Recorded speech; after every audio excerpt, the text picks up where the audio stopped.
Hi good evening जय Jagannath welcome to स्वर्ण Odia vlogs. तो आज आ गोटे नुआ व्लॉग रे समस्त को बहुत सारा मिशो रु आसिकी पहुंची दीटा पार्सल जोड़ा कि मु ऑर्डर करी दी चार दिन तले। तो सेई दीटा होची गोटे होची फ्रिज रे storage box vegetable storage box आ गोटे होची कॉफी बीटर। कॉफी बीटर देखिकी मु एते खुशी हे जाइथिली जे से खुशीटा मोर एमिति पानी फटका बलिया फाटी जिवो आ मो आशा आशारे रही जिवो बोली मु केबे भी भाबी नथली। तो पूरा खुशी हे कि भाबिली आज कैफे चिनो बलिया कॉफीटे बनेबी आ शांति रे बसिकी पीबी। हेले कौन हबो से बीटर एते खराब।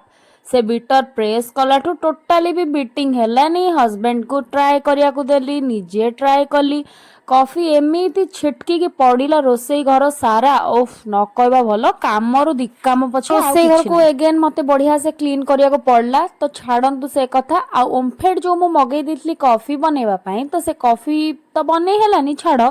तो मु भाबिली गोटे डिजर्ट बनेबा सेटा होची कस्टर्ड। तो खीर को मु बॉयल करिया पई बसे देली फुटी फुटी फुटी खीर देन मु गोटे बाउल रे नेई गली 3 चम्मच खंडे कस्टर्ड पाउडर आ ताकू ठंडा खीर रे पूरा मिक्स कर देली। तापरे मु ऐड कर देली सेई फुटू थिबा खीर रे आ ताकू बढ़िया भाबरे गोली चालली गोळेली जे पर्यंत सेटा बहलिया न हेची। तो तापरे मु अल्प किछटा गुजराती आ हल्का मीठा लागिया पई टिके चीनी ऐड कर देतली। तो ताकू मु टिके हल्का ठंडा करके नेकी फ्रिज रे रखी। मु एबे डिनर बनाउची रुटी तो बनता है तापरे ता सहित बंधा कोबी गाजर आलू रो गोटे मिक्स भजा कहि परिबे तरकारी तो नुह सेटा भजा ही कुआजिबो।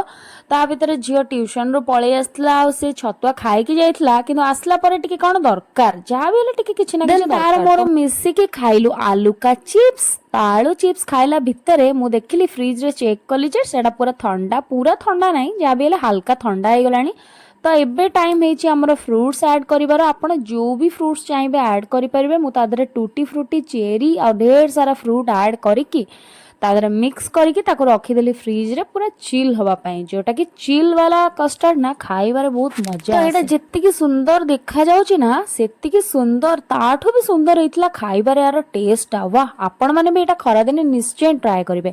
सो तापर आमे करथिलु डिनर। सो व्लॉग को आज एठी एंड करूची पुणी आमे कथा बा गोटे नुवा व्लॉग रे। सेथि पर्यंत टाटा रहिली नमस्कार।